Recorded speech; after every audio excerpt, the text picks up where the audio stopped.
Hey everyone, and welcome to another video. So today what we're doing is taking a look at the Pillars app for iOS. So this is a prayer app that is available on the App Store, and whilst right now it doesn't actually have a full set, so it doesn't have Apple TV and Apple Watch apps, the iOS app is so good that I thought this app deserves a mention of its own. And having spoken to the developers on a few occasions as well, I believe that more parts are coming to it, and they are working on an Apple Watch app somewhere down the line as well. But with that said, I've got a screen recording going on my iPhone, so what we'll do is I'll put that up on screen as well, and I'll just go through all of the things that I like about it and basically some of the reasons why I've actually chosen this. Now, I appreciate this particular video won't be applicable to most of you guys out there, but even if you're not a Muslim, it might actually give you some insight into some of the things that people have to sort of deal with when it comes to choosing apps of this nature. So the biggest sort of controversy, depending on how you say it, with regards to prayer apps is something that happened, I believe it was either earlier this year or late last year. And that was where certain app developers, some of them weren't even made by Muslims, so they were taking data and basically creating apps, but in order to make it free, what they were doing was selling off customers' data. Now, that in itself is bad enough, but it was more a case of who they were selling it to and the way in which that data was actually manipulated to make it look like people were in places or were involved in certain things that basically they weren't involved in. So basically it's manipulation of data. We need to be more careful in today's day and age than ever with who we allow access to our data and what sort of data we actually allow out there when it comes to things like just being able to check the prayer times.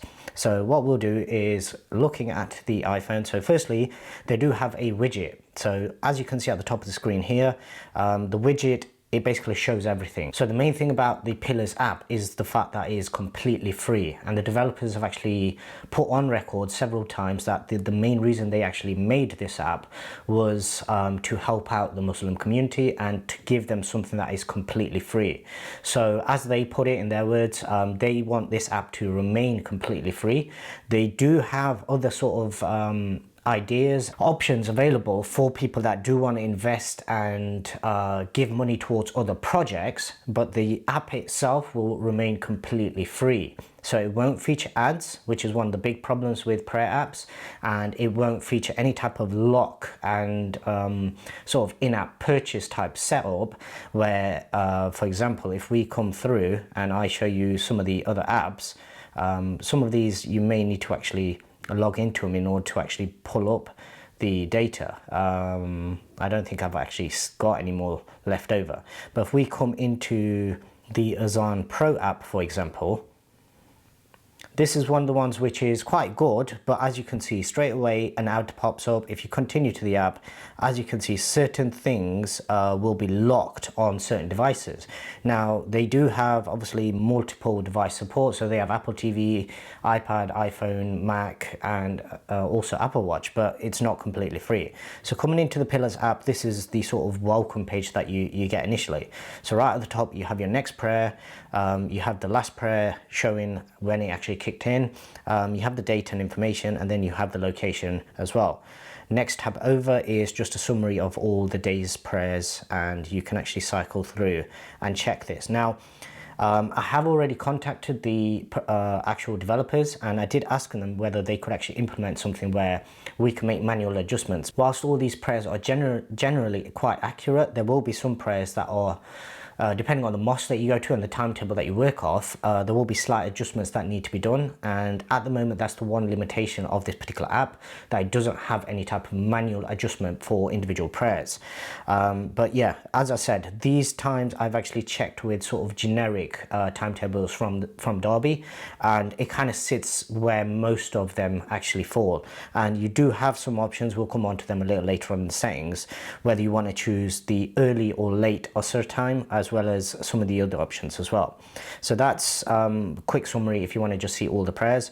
Coming on to the next one, you do have the Qibla Location. So this is the direction to Mecca. So for no matter where you are, you can literally just turn your phone, and I know for a fact that my direction is that way, and if I turn the phone that way, as you can see, it then kicks in, and it does give you that slight, I believe in the UK it's between 116 and 118 degrees. So once I go that way, as you can see, it kind of cuts out, and if I go too far to the right, it then cuts out as well. So that's nice to have built into the app, because a lot of times, as you'll see from my Islam folder, I've got other Qibla apps downloaded because other apps don't have it built directly in. Finally, coming on to the settings pane. So as you can see, it does have different settings for your Asr time. So it has the later one for Hanafi madhab, and the other three madhabs basically follow, or the other three popular madhabs follow the earlier Asr time.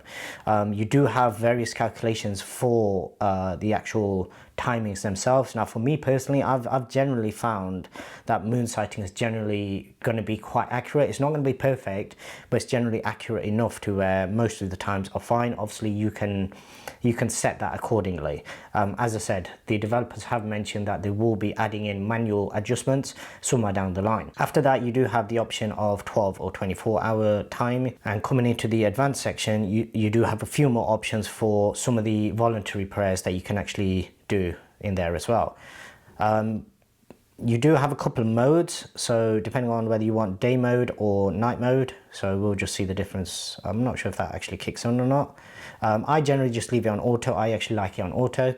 And then you can also have notifications for prayers as well. Now, because I don't actually have the watch app, generally I have notifications off, and because it's always notifying me on my watch anyway through other apps that I've pretty much got set to almost exactly the same times. Basically, at the moment, I'm not using the notifications, but if you did want that, that is available there as well. Another thing is the mailing list, which is purely optional, so you don't have to sign up for it. And then they also have a feedback tab as well. Down at the bottom, they do have a few more sort of statements, which is basically their plan, what they set out to do, and also the privacy policy as well.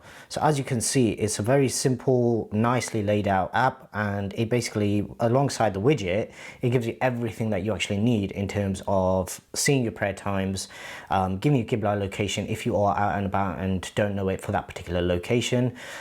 So yeah, for the phone app, it's pretty good. I would like, obviously, the watch app to come as soon as possible. If I just take a screenshot of my watch, what I'll do is I'll insert that in, and at the moment I'm actually using the Azan Pro app. The main reason I'm using that for the watch is because despite having other apps, if we actually take a look at this, so I have Pray Watch, and I also have two versions of Azan Pro. I'm not sure why they came out with two different ones. Depending on which ones I actually use, the timings and what you see on screen can differ.